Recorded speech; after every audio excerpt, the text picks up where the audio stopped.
Hello everybody, my name is Leo and in this video we'll share and discuss the guitar gear news of the last weeks. And yes, we will also talk about the new Ampero Stomp II. Let's start!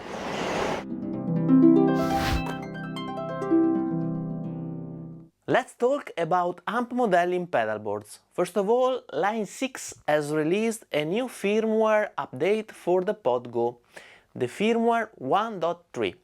Basically, Line 6 is bringing to the Pod Go all the new amps and effects introduced with the firmware 3.1 for his Helix line of amp modeling pedalboards, like the Mandarin Rocker, which is an orange rocker verb, or the Euclidean delay. But I noticed an exception, that is the increased oversampling throughout. I mean, if I understood it well, for the Helix and the HX Stomp with the firmware 3.1, Line 6 has increased the oversampling, resulting in higher fidelity, fewer aliasing artifacts and smoother delay trace, where with the firmware 1.3 such improvements has not been brought to the Pod Go. I don't know if such improvements will be available also for the Pod Go with future firmware upgrades, but now I think that the Helix could sound a little bit better compared to the Pod Go, where previously the differences were not in the sound quality, but for instance only in the complexity of the signal chain and obviously in the I/O. Please let me know what's your opinion in the comment section below. And now I think that a direct comparison between the sound of the Pod Go and the one of the Helix could be even more interesting. Another cool news is that STL has updated his Tone Hub and AmpHub plugins, including MIDI, a pretty nice new shimmer reverb, a new distortion pedal, a wah-wah and volume. I think that the MIDI functionalities are pretty cool, so that now you can even use the AmpHub in live situations, controlling the plugin via a MIDI controller.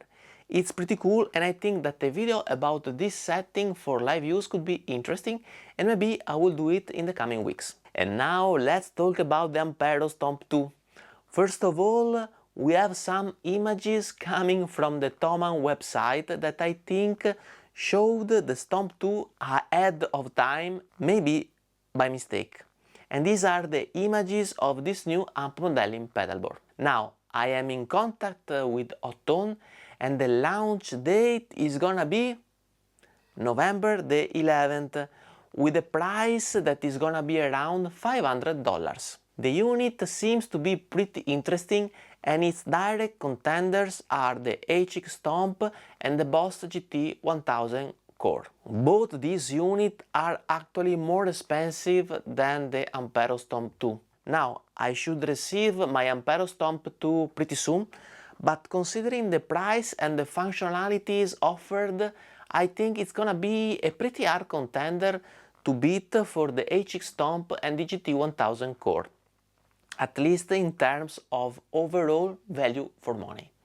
Obviously, I will do a full demo review in my channel and many direct video comparisons, so don't forget to subscribe and hit the bell not to miss such videos, even because I'm right now studying the user manual and there are some pretty interesting features that I can't wait to share with you.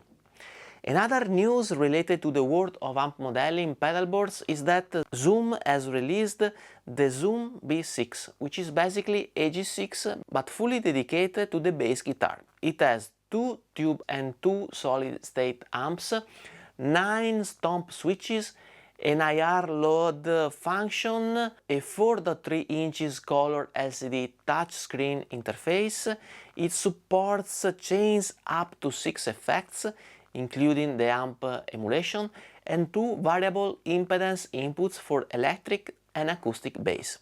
So a pretty interesting all-in-one solution for the bass players with an interesting layout. In fact, instead of the expression pedal available in the G6, it has 3 more foot switches, which is a solution that I think it is interesting also for guitar-oriented amp modeling pedalboards. Let's now move to guitars. First of all, Strandberg has released its new Boden NX models, introducing some tweaks to the Strandberg original line of guitars. First of all, roasted maple has been swapped for standard kiln-dried maple across the board, where kiln-dried is a process for removing moisture and insects from the wood.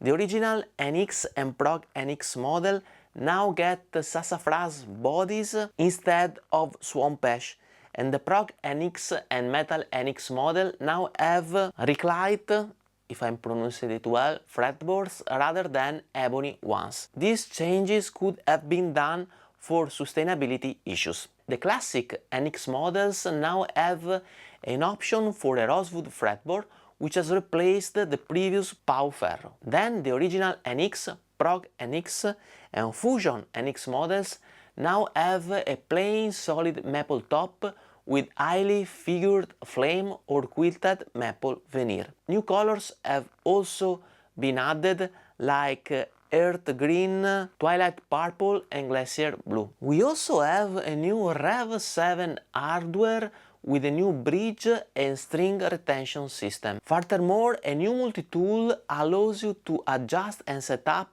the hardware. You can either magnetically attach it behind the headstock. We also have redesigned ergo knobs that provide a better grip. As regards the pickups, the classic NX now has Sir Turnbuckle and Sir V60 LP pickups, while the Metal NX now comes with Sir Aldrich instead of Fishman Fluency's pickup. If you have seen my demo review of the Strandberg Fusion, you know that my complaints were about the too many Allen keys to be used in order to set up the guitar, the knobs that had basically no grip, and the pickup. While in my demo review of the Strandberg Classic Limited Edition, I was praising the Sir pickups. So it seems that Strandberg has listened the suggestions in my videos, simplifying the keys, increasing the grip of the knobs, and putting Sir pickup in the guitar itself. What can I say? On one side, I'm pretty happy that I gave some clever suggestions in my videos, and on the other, I'm also happy that Strandberg has improved the guitars. Guitars that, as you know, I love. Still, as regards guitar, Kiesel has released its new website, with which you can build up your dream guitar with a very nice configurator that lets you see everything you are doing, every choices you are doing while configuring the guitar. This is a huge step forward in comparison with the Kiesel previous website, and I can tell you that I have used that website and I will upload a video about it pretty soon, so stay tuned.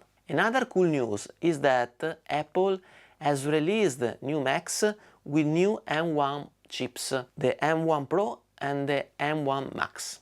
Now it seems a news not related to the guitar world, but as you know, if you have seen my video about the 6 more important qualities of a great solo, link in the card above or description below, I think that we as guitarists should also increase our ability to create videos for our music or for the gear we love. And these Mac are a pretty big improvements over the previous generation, especially in terms of performance. So basically we can run our digital audio workstation with more plugins or more tracks, or we can export our final mixes much faster. Maybe these laptops are also gonna be much more quieter than the previous versions, and this is very important for us recording engineers. And of course they will allow us to edit video faster, overall being able to produce our content more comfortably and much quicker, and this is pretty important for us creators. Furthermore, now Logic, using that much more power, allows us to use Dolby Atmos processing. Now we can use the DAW to mix and master our song in spatial audio. The new 3D audio features are built into Logic's internal effects, such as Space Designer and others.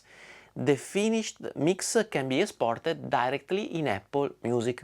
These are pretty cool features. Now you know that I use Cubase. Actually, I am a long-term Cubase user. And Cubase still does not support natively the new M1 Mac, but you need to use the Rosetta 2 translation layer. I have also asked to Steinberg when they will natively support the new M1 Macs. And they told me basically that they don't know. So they even don't have a plan. Now, the first new M1 Mac was released in November 2020, so almost 1 year ago. And I think that it is pretty sad that Cubase still does not support natively the new chips. And knowing that Steinberg has not a plan to support them natively is even worse. Now, also considering this new spatial audio feature, I'm seriously considering to switch to Logic. My only concern is the learning curve and the large amount of songs that I have in Cubase. So please, Steinberg, let's try to do something. Please take into consideration Apple users and try to come back to the innovation field once more. Let me finish this video, as always, with some music suggestions, just so that we can exchange some nice CD tips in order to discover together new music or discover again old classics. Here you have mine for this video, and of course feel free to suggest yours. This time I would suggest the Pat Metheny and Charlie Eden CD Beyond the Missouri Sky. I would put it in simple words. This album is simply my favorite CD ever. If you have watched my video about the top 6 quality of a great solo, you know that I have mentioned phrasing and melody. Well, here Pat phrasing and sense of melody is simply unparalleled. Many songs are played just with guitar and acoustic bass, and the alchemy between Pat and Charlie is sublime. For me, this CD is special. It represents everything I would like to be as a guitar player. Thank you, Pat and Charlie, for this album, for this labor of love that makes me dream every time I listen to it, even after 25 years since its release. This is music that is here to last. We have now reached the end of this video. I hope you enjoyed, and if you did, please subscribe to my channel, hit the notification bell and leave a thumbs up. It would be of a great help. And of course, you won't miss my future videos. If you're interested in my iArts or in my camper profiles, you can check out the link in the card above or the description below, where there is also a link to a playlist of songs of mine. Thank you for watching and see you in the next video. Bye bye.